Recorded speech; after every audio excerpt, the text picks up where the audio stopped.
Mungkin kita sering dengar di berita, hukum tidak adil, tajam ke bawah, tumpul ke atas. Hukum diperlakukan berbeda. Padahal kita hidup bersama dengan aturan bersama. Tapi seolah hukum tidak pasti. Kalau dibandingkan dengan matematika, 1 tambah 1 sama dengan 2. Itu pasti. 1 triliun ditambah 1 triliun sama dengan 2 triliun. Apa perlu kita bawa apel 2 triliun untuk membuktikan itu? Tidak perlu. Kenapa? Karena landasan logikanya sama. Lalu, kenapa hukum bisa beda-beda? Apakah dia tidak punya landasan logika? Atau dia punya landasan logika?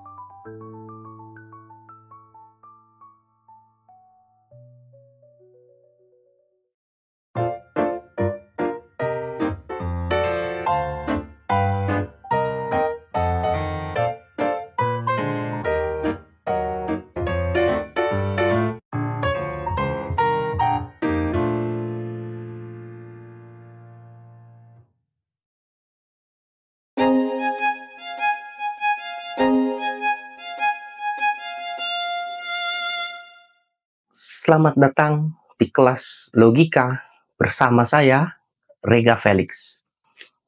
Ini video pertama saya, jadi izinkan saya perkenalkan diri.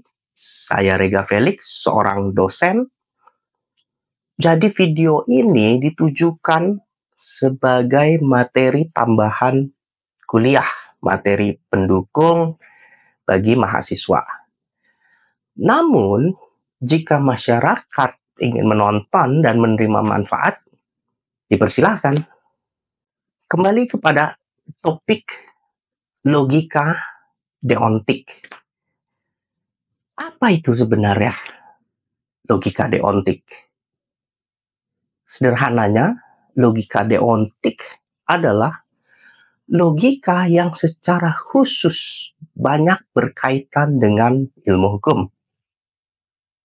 Mungkin pas kita kuliah jarang mendengar istilah logika deontik. Bahkan mungkin mahasiswa hukum juga jarang dengar logika deontik. Karena logika yang diajarkan di Fakultas Hukum mungkin banyaknya logika klasik atau logika Aristoteles. Logika deontik adalah bagian dari logika modern yang merupakan pengembangan dari logika klasik. Dia bersifat simbolik dan erat kaitannya dengan ilmu matematika. Tokoh yang terkenal mengembangkan dan menjembatani antara matematika dan hukum bernama von Wright. Seperti ini fotonya dan ini tulisannya. Deontic logic atau logika deontik itu berbeda dengan logika klasik. Logika klasik umumnya berkaitan untuk menganalisis kalimat atau pernyataan atau proposisi yang diawali dengan kata semua, beberapa, dan sifat yang afirmatif dan negatif. Umumnya, proposisi tersebut berkaitan dengan pernyataan deskriptif. Kita harus ketahui ada perbedaan antara satu pernyataan deskriptif dengan pernyataan preskriptif. Pernyataan deskriptif, misalkan saya lapar, dia mendeskripsikan fakta bahwa saya sedang lapar. Namun kalimat preskriptif umumnya ditambahkan dengan kata harus. Misalkan, saya harus makan. Kata saya harus makan tidak menunjuk fakta bahwa saya sedang lapar. Mungkin saja kita hanya ingin makan sehingga kita harus makan. Kalimat preskriptif ini ada dalam pikiran kita sebagai keinginan, bukan fakta. Dia menunjukkan keinginan dalam diri kita, harapan, dan lain sebagainya. Dalam bahasa akademik disebut desideratif. Dia berada dalam dunia desideratum. Harus memiliki arti yang sama dengan wajib, kewajiban. Kita harus melakukan itu. Tapi faktanya belum tentu kita lakukan itu. Biasanya dalam logika deontik juga berkaitan dengan kata-kata preskriptif seperti boleh, kebolehan, atau juga larangan, jangan. Misalkan, jangan merokok. Faktanya belum tentu orang tidak merokok.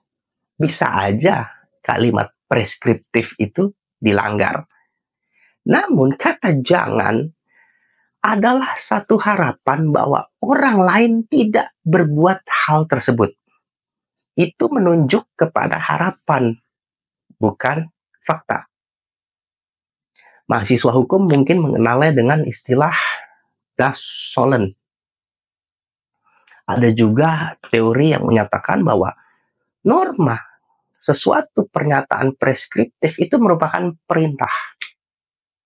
Misalkan A menyatakan kepada B, tolong ambilkan air. Itu merupakan perintah dari A yang berimplikasi kepada B berupa kewajiban untuk mengambil air. Meskipun belum tentu B faktanya mengambil air untuk A. Nah, kalimat atau proposisi preskriptif atau perintah yang bersifat normatif ini oleh para ahli logika, baik itu logika matematika dan lain sebagainya, dianggap tidak memiliki nilai kebenaran. Karena sesuatu yang bisa dinyatakan benar atau salahnya jika faktanya demikian. Kalau perintah kan tidak, belum tentu dilaksanakan. Namun ada permasalahan. Jika memang tidak memiliki nilai kebenaran, maka hukum apakah memiliki kebenaran atau tidak? Kalau tidak ada logikanya, jangan-jangan hukum itu juga tidak ada hukum yang benar dan tidak ada hukum yang salah. Para ahli logika mulai menyelidiki apa iya proposisi hukum tidak dapat ditentukan pondasi logikanya. Hal ini sangat kritikal karena jika memang tidak ada pondasi kebenaran bagi hukum, maka hukum itu tidak ada yang benar. Sesukanya saja. Penguasa ingin hukumnya seperti ini, maka begini. Tidak ada standar acuan kebenarannya. Ini dapat sangat bermasalah dalam konteks ilmu hukum. Sedangkan logika klasik hanya bermain dalam proposisi atau kalimat yang bersifat deskriptif dalam menentukan kebenarannya. Lalu bagaimana kita menentukan kebenaran dari kalimat preskriptif ini? Oleh karena itu lahirlah satu cabang logika yang bernama logika deontik. Sebelum kita memahami logika deontik, kita juga perlu memahami logika klasik terlebih dahulu, sehingga kita mengetahui perbedaannya.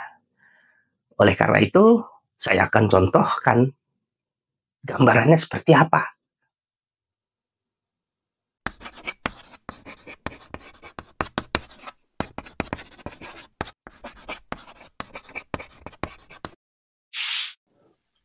Nah, di sini ada dua kalimat. Yang pertama, semua manusia akan mati. Kedua, Socrates adalah manusia. Dalam logika klasik, ini disebut dengan premis mayor.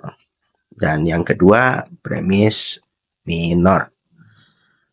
Satu kalimat bisa dikatakan sebagai kalimat jika memiliki subjek dan predikat. Maka kita tentukan subjeknya semua manusia, predikatnya ini, lalu Socrates subjek dan manusia adalah predikat. Di dalam logika klasik, khususnya silogisme, ada kata yang harus menjadi term penengah atau term medius. Nah, di sini adalah manusia. Karena ada di dalam premis mayor maupun premis minor. Dengan adanya term medius, kita bisa menarik kesimpulan karena adanya jembatan antara kalimat pertama dan kalimat kedua. Maka kita bisa tarik kesimpulan dengan subjek yang tidak menjadi term medius, yaitu Socrates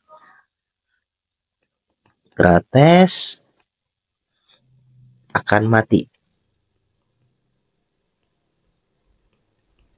Nah, inilah cara kerja silogisme dalam logika klasik. Bagaimana kita analisis lebih jauhnya? Misalkan kita tambahkan kecuali minum pil abadi. Apa yang terjadi?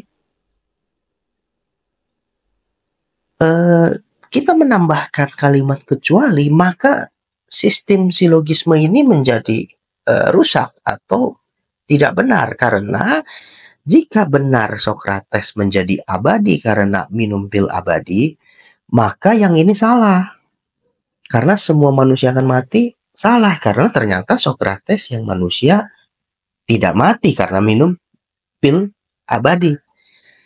Andaikan karena minum pil abadi Socrates menjadi bukan manusia, maka premis minornya salah. Karena di sini disebut Socrates adalah manusia. Sedangkan setelah dia minum pil abadi, Socrates menjadi bukan manusia.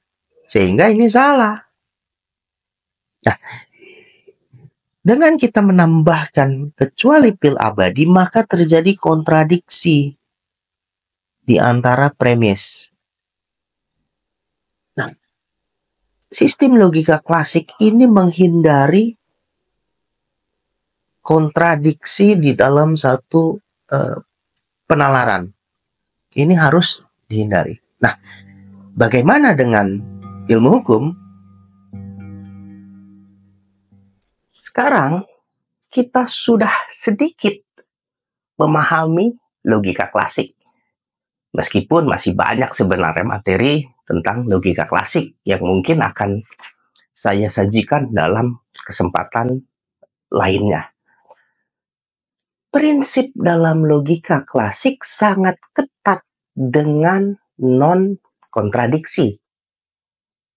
Penambahan kata kecuali seperti yang saya contohkan ternyata memiliki dampak yang luar biasa terhadap sistem logika klasik. Pertanyaannya, apakah dalam ilmu hukum justru suka dengan kata kecuali? Justru suka menambahkan kata kecuali dalam proposisi hukum?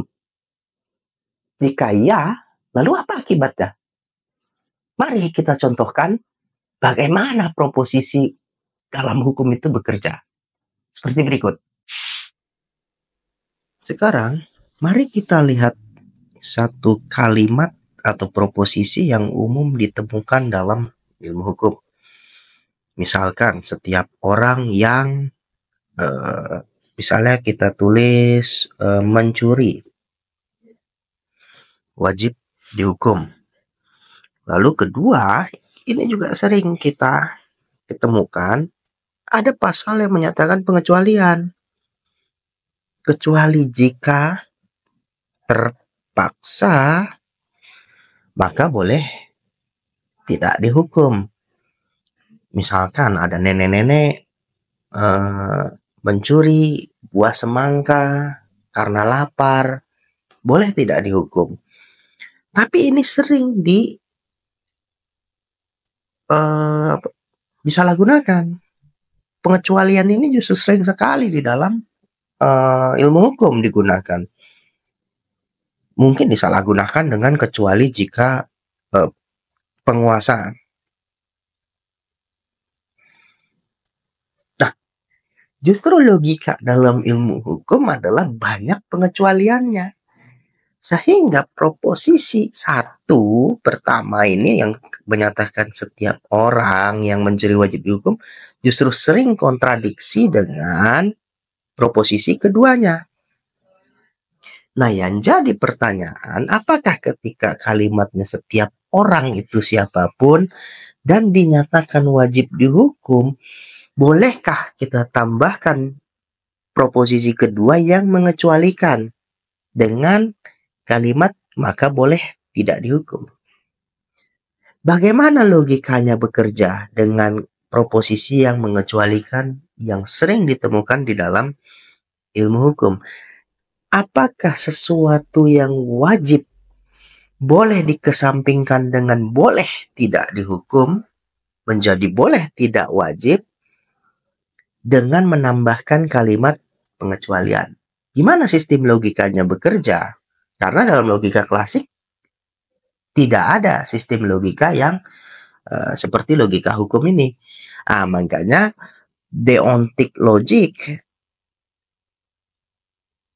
akan mempelajari bagaimana jika satu proposisi yang mempunyai sifat normatif yaitu wajib dan boleh ini bekerja.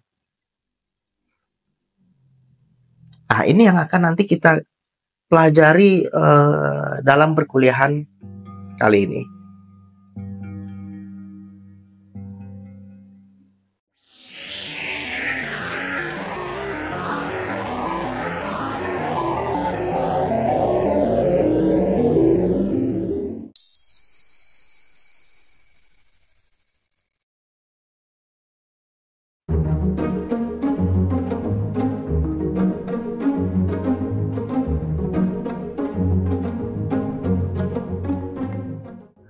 Mungkin kita berpikir, untuk apa sih belajar logika deontik? Sangat memusingkan mungkin ada yang beranggapan. Terlebih tidak diajarkan di kampus. Maka dari itu kita perlu mengetahui apa kegunaannya sehingga kita punya keinginan untuk mempelajarinya. Kegunaannya sangat luas, termasuk untuk analisis hukum dalam berpraktik maupun dalam membentuk peraturan perundang-undangan pasti kepake.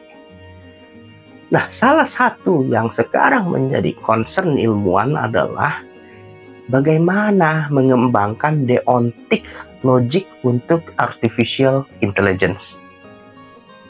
Logika deontik sangat erat kaitannya dengan matematika, terutama untuk mengkalkulasi bagaimana hukum bekerja secara logis, bisa masuk akal, bisa diterima oleh artificial intelligence. Matematika berupaya untuk membuat permodelan yang presisi terhadap segala sesuatu. Sekarang matematika mulai mencoba membuat permodelan terhadap hal-hal yang bersifat bias atau ambigu. Kecanggihan artificial intelligence adalah justru mampu memahami cara berpikir yang ambigu atau bias dalam komputasi yang bersifat luar biasa. Tentu hal itu didasari oleh perkembangan logika itu sendiri. Para ahli matematika, ahli logika sudah mengembangkan yang namanya non-monotonic logic, yaitu logika yang mampu memahami keambiguan. Sehingga model-model artificial seperti ChatGPT yang berbasis large language model itu mampu melakukan komputasi secara luar biasa terhadap teks-teks yang ambigu. Namun, sampai dengan saat ini, artificial intelligence belum secara penuh disematkan deontic logic. Di beberapa negara, para ilmuwan masih meneliti apakah mungkin deontic logic ini disematkan kepada artificial intelligence, sehingga AI bisa memahami moral, etika, dan hukum milik manusia secara komprehensif. Jika konsep-konsep hukum tersebut dapat dimodelkan secara logis, tentu kita akan bisa menerapkan logika deontik diinsert ke dalam sistem AI untuk memberikan rekomendasi-rekomendasi yang bersifat preskriptif, atau untuk mengatur AI itu sendiri sehingga AI itu menghormati moral manusia. itu sedang dikembangkan oleh ilmuwan. Apakah mungkin kita membuat satu artificial intelligence, machine learning yang bisa memodelkan moral? Mungkin kalau kita berimajinasi, kalau misalnya suatu saat nanti robotik sudah berkembang, mungkin saja ada robot yang bisa memahami perasaan, moral manusia. Ya, siapa tahu nanti ke depannya bisa dikembangkan. Dan itu oleh para ilmuwan memang sedang serius dikembangkan. Lalu, Indonesia sudah sampai mana?